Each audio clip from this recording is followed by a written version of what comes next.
going to give you a splice demonstration on the model 181, splicing 1100 denier polyester. You locate them in the same orientation. As the top size will get cut away, you can see the knife symbol.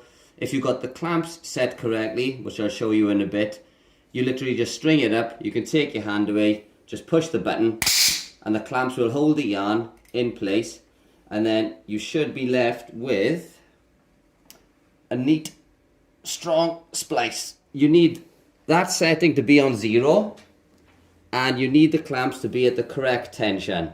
So if you put the yarns in and you can feel they're a bit loose, or when you're splicing they're getting pulled into the chamber, then you need to put a 2mm Allen key, I believe this is, and rotate it clockwise to tighten, add tension, or anti-clockwise to remove tension.